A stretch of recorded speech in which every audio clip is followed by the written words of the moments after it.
Hi, I'm Gloria, and I am very blessed and fortunate to be here with you this evening. I hope that by the end of the evening you feel like that we've shared some great ideas and that you've taken home with you some of the ideas that you actually already had in your head and had them way back there and didn't realize they were there, and also that you learned ideas from each other, and perhaps that I will throw a few good ones at you as well.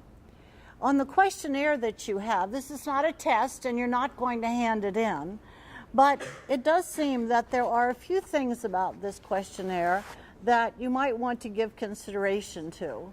Because when you look at these questions, you do have to say to yourself, how do I respond to that? For example, the first one is, how do you express your gratitude to someone who has been good to you? Think about that. How do you express your gratitude to someone who has been good to you? I'll give you a minute to give that some thought. How about this one? What distracts you from listening to someone who is talking? Now, I'm talking, and I'm going to be talking, but you're going to be talking this evening too. And so, right off the bat, we better figure out what's going to distract you from listening to me, and what's going to distract me from listening to you?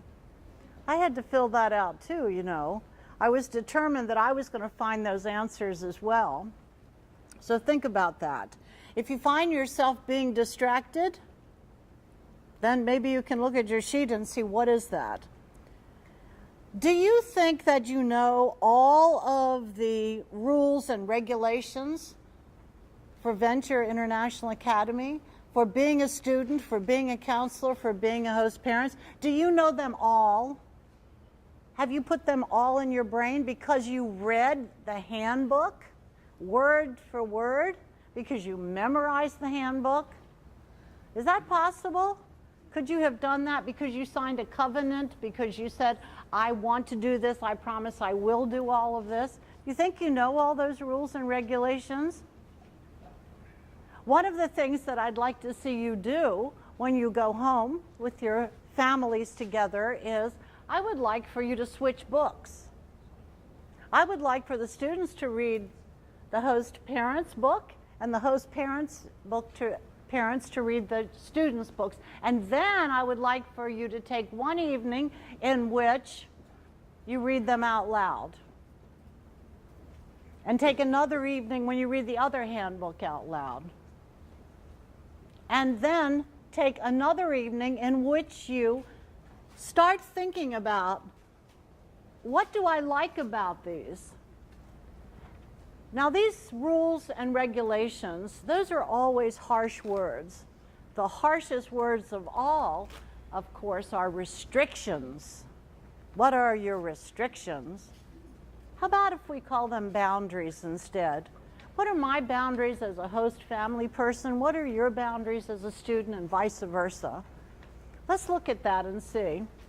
And finally, another one. Well, actually, what is your greatest expectation about your homestay experience? What is the one most important reason that you came here? What is the most important reason why you accepted a student into your home? 1, not 10. There's a whole lot of expectations we'll talk about, but what is the one thing that drove you? The one thing. You know, Martin Luther King said that if you aren't willing to die for something, then you aren't willing to live for it either. So what is the one thing that you're willing to live for to make sure this experience works for everyone? And finally, do you usually like to smile when your picture is being taken by someone? I want to see a show of hands on this one right now. I can't wait. Okay, how many people smile when your picture's taken? How many people do not smile when their picture is taken? Come on, guys, you tell the truth. See, this one is telling the truth right here. Because I'll tell you what, it's a whole gender thing.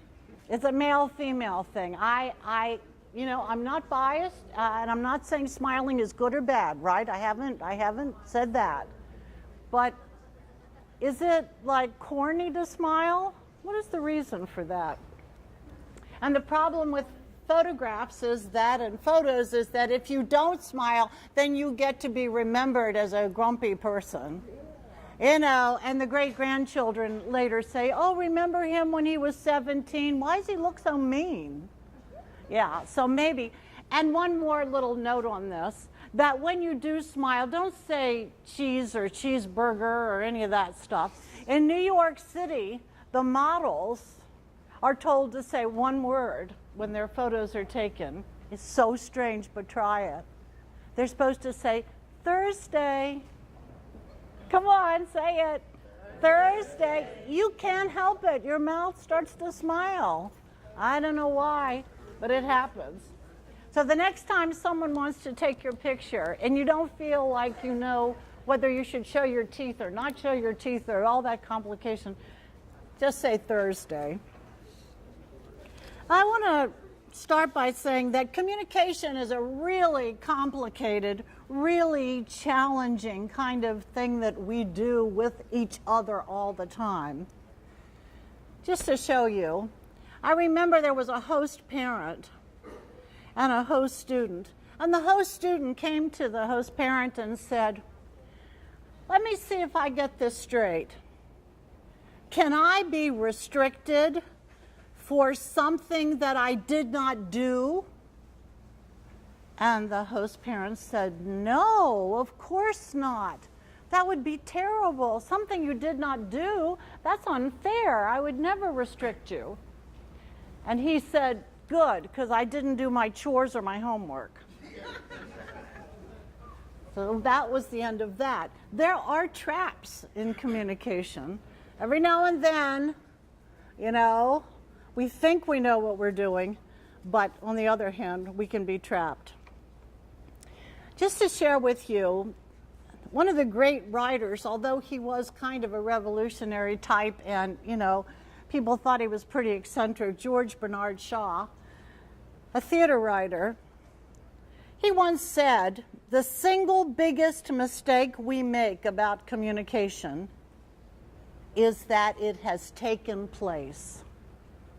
How many times have you said to someone else, well, I communicated with you. I let you know. You did? How did you let me know? Did you let me know by a text message?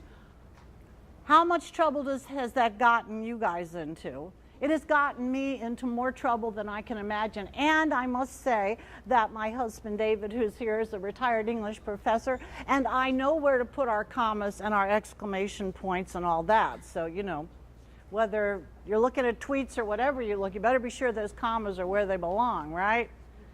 That's exactly right. And we know where to put them, and still I get into trouble.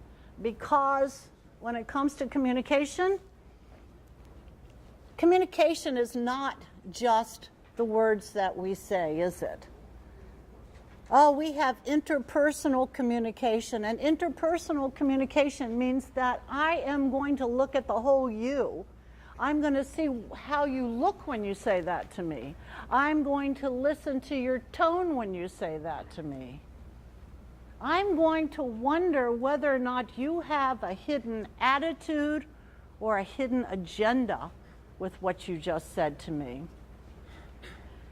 Communication gets so complicated because there's interpersonal communication where you communicate with each other, and then there's intrapersonal communication in which we are trying to think ourselves how we're going to form our message. So, of course, you know that when you communicate, and we're talking about speaking as well as writing, we have the speaker, let's say with verbal, we have the speaker, and we have the listener, and we have the message that they try to send to each other. You've heard of this. And the listener tries to decode what the speaker is saying, and there's the message. Now I have a test for you. Of those three elements, the speaker, the listener, and the message, Everyone who thinks that the most important responsibility for excellent communication is on the shoulders of the speaker, raise your hand. How many people think that the most important thing is the listener? Raise your hand. How many people think the message is the most important thing? What it is you have to say? Okay, guess what? You might have guessed. You're all right. Because it's equal. All three are equal. All three hold the heavy weight. I told this fella here a little while ago, I said, there was nobody sitting up here and nobody sitting here in front of him, remember? And I said, aha, you think you guys are pretty clever because you didn't sit in the front row. You sat back there. And I said, well, how about the fact I'm going to move all the chairs away now? Just remember, if you ever go anywhere and you sit in the second row, they can move those front chairs pretty fast. So that doesn't mean you won't be called upon. That doesn't mean you won't be expected. Communication is so difficult for all of us because what happens is that we have all the experiences that ever happened to us, and they say sometimes even before you come into the world, that all of these experiences are part of you. It doesn't matter if you have an exact twin, your experiences are different. And so now we have a situation in which we do not even understand the experiences of other people. With your wonderful host families, not only are you saying, like you used to say to, let's say your brother, why are you so different from me? Our parents, they raised us both. How can you be so different from me? Then I was telling Julie, one of the books that I loved best that influenced me many years later after thinking I had all this communication education background, believe it or not, was the book in which it was called Men Are From Mars and Women Are From Venus. I was like, I can't believe I didn't think of this stuff. No wonder we're not communicating sometimes. Because people are so different, and different for a variety of reasons. You know, teenagers have their own culture. They have a culture all their own, right? Children have a culture all their own, and adults do, and seniors do, and it has nothing to do with what country they come from. It has to do with the fact that there's a certain culture, there's a certain way of looking at things, there's a certain way of understanding things. Maybe old fogies like me think we're so wise, and then if we get really older, we realize we didn't know anything after all. And on the other hand, there's a certain age that you get to as teenagers when you say, I got this all figured out. And what happened to those older people, those really old people who are 40 years old, who are, you know, thinking they can tell me what to do? I remember when I was as young as some of you wonderful people, I thought, well, I'm definitely going to be dead by 30, because nobody lives over 30, do they? I really didn't think that was the way it went, because that was so old. That was crazy old. And why? Because that culture became part of those 30-year-olds, like they had children. And when you are a parent, you're old, no matter how old. So when we go through some of the issues that we find difficult and challenging, when we try to communicate with each other, we have to take into all of this consideration. And now you not only have your age communication to be concerned about and what your own culture is. I have news, you know, teenagers, whether they're from America or they're from China or Vietnam, when dinner's over, they want to go to their room and look at their iPad. And I know that because I have grandchildren this age, and I'm so sad that after dinner they don't want to spend a whole lot of time with me. Where are you going? Why are you going in your room? I came here all the way from Florida and you're going to your room? That's because that's their culture. They're teenagers. That's what's to be expected. I was also telling Diane Joy that I used to teach both college and high school. And when I taught high school, sometimes I taught seniors and juniors, but primarily what they wanted me to do in this private school was they wanted me to also take on the 8th grade homeroom. I said, why do I have to take on the 8th grade homeroom? And they said, because you're the only one who can stand them. And I said, what? They get along with you. And I said, yeah, because you know why? On Monday, they love me. On Tuesday, they hate me. And it all has to do with having a blemish. It has nothing to do with me. But what happens is that too often we personalize when someone is not being kind to us, not being grateful, not seeming to care about us. We personalize all that and we say to ourselves, what has my experience been? My experience has been that when I saw that look before from someone, it meant they hated me. And that look might not mean that at all. But when we try to reach out to communicate with each other, we really have to decide what's at stake here. The message that I want to get across is at stake. If you are a speaker and if you are a listener, the most important thing that you should be worrying about, besides how you say something and what's in your head and what the listener is going to think, is what is that message? What message am I trying to get across? And I might have to say the same thing 8 different ways. But do it, and don't be embarrassed by it, and say, wait a minute, let me say that again. Let me rephrase that again. Let me see. And most importantly, listen. What are you saying back to me after I said that message? What do I see in your eyes? To me, the most important thing that you can actually do when you want to express your gratitude for someone is to make eye contact. And it's the same answer as we go down the page. Look at me.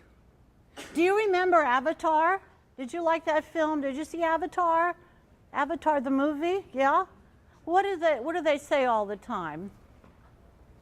I see you. I see you. And what those words meant was, I am looking at you, I am looking through you, I am taking everything I have and trying to be you so that I understand you. And that's exactly what we need to do. We need to say, I see you. But how many times do we not? And now that we're in the digital age, trust me, I have an iPhone. I'm on it all the time. I'm a nutcase too. I admit it. I have email. Oh, I can't. Oh, man, when that thing beeps and a text comes through, my world stops because I think something huge is about to come over, and it's usually Macy's is having a sale. Even though I have done what in the meantime? I have interrupted someone talking to me. Another thing about digital, have you ever seen the movie Mitty? It's about Walter Mitty, which is a short story by James Thurber. I beg you to try to find it. Do you know that I got it for $1 in the dollar store the other day and sent it to my son? Because the message in that movie, Mitty, Walter Mitty, is he's always taking photographs all the time. He's a photographer, so he takes the photographs constantly. You know, like I do on my phone. I have 400 million on my phone right now. And then every now and then I just trash them for no good reason because I don't even know who they are or what they are. I have refrained from taking pictures of food, but other than that, everything else is on there. Shoes, you name it. In the Walter Mitty story, the message is, he goes and he finds the great white tiger in the mountains. And that's the picture that he's waited all his life to take. finally climbing the Himalayas, doing all this, sitting in freezing water and snow and ice and climbing over things, and he's all ready, and he sees the tiger, and he puts the camera down. Because he's living the moment. You have the most wonderful moments right now in your life, and you know that you do. You have the most fabulous opportunities to share your cultures, to share your traditions, to share your ideas. It's amazing to even think about it. I tutor students like you, and sometimes I don't do my job. Sometimes I should be fired. Oh, Diane, you didn't hear that. Because I want to hear the stories. Tell me about your house. Tell me about your mom and dad. Tell me about that food, that incredible food. Tell me about that. I want to hear it all. So I'm supposed to be doing all the talking and the teaching and the tutoring. But I want to know. I want to know it all. Where do you live? What's the countryside like? The important thing is that if we listen, and we listen always with enthusiasm, not half-heartedly, every single person who comes past you, who is part of your life, is going to grasp you by the heart, grasp you by the mind, grasp your soul. And sometimes it's going to be negative. Sure, of course it is. But even the negative stuff somehow turns us on. We are ready for what? Action. More enthusiasm. We'll fight the fight then. We'll get revved up. We can do it. And that's what we're looking for when we try to find the communication that works best for us. You know, internationally, there's a word that they use, and I have a little outline for you that I deviate from frequently in your book, and that is the word rift, R-I-F-T. It's such a strange word anyway. But internationally, if you listen to the news at night, you'll hear them say, oh, this country, you know, Spain is having a rift with Italy. They use that word all the time culturally, but it's also a word that means communication breakdown for people, individuals, one-to-one. And I want us to try the best we can in this fabulous program to eliminate the rift that happens between host parents and students and counselors and teachers, all of whom want to give you the very best possible. And because communication is so confusing, I know that it's not easy for you to do that, but the first thing you can do is, like Diane Joy said, is you can have realistic expectations. How many of you, I wonder, know what the mission is of Venture International Community? Ta-da! Did you get one of these ever in your life? Have you ever seen a brochure from that? Oh, look at this. You are in a program whose purpose is to provide a quality, personalized education for each student. You are in a program that provides educational services that broaden not only your intellectual mind, but they help create knowledge and understanding of the world and other cultures around you. Holy moly! Can you imagine if all of us tried to live up to that? Can you imagine it? Do you know what the goals are and the expectations are very clearly when you're a student of the host families? Do you know what the basics are for the families? Let me give you a hint. Two of the main expectations for host families are, one, sharing lifestyle with someone from a different culture. Do you know how exciting that is, right? You do know because you've chosen it, the host families. You've chosen that excitement. But I can tell you, and you can believe it, and you know it's true, most people in the world wouldn't touch that with a 10-foot pole. Give me a break. Someone from another culture who doesn't speak my language and eat my kind of food and wear my kind of clothes is going to live in my house? I don't think so. That's normal. But what you're doing is what we want to make normal. And this program is the program that strives for that. Do you know what the second expectation is of a host family? I love this. This is so simplistic. I am quoting exactly. Provide a helping hand. What? In our selfish, narcissistic, me society, we actually all belong to a program that says, I just want to provide a helping hand. I want to get to know strangers. I want to embrace other cultures. I want to be there for other people. You are all extraordinary. You must realize that, because the world out there is not like you who are sitting in this room today. But you can start changing it. You're the ones that begin to change it. And when we look at the expectations for students, you know, these things are in the handbooks. It's not hard to find them. What are their expectations? What do we have to expect from them?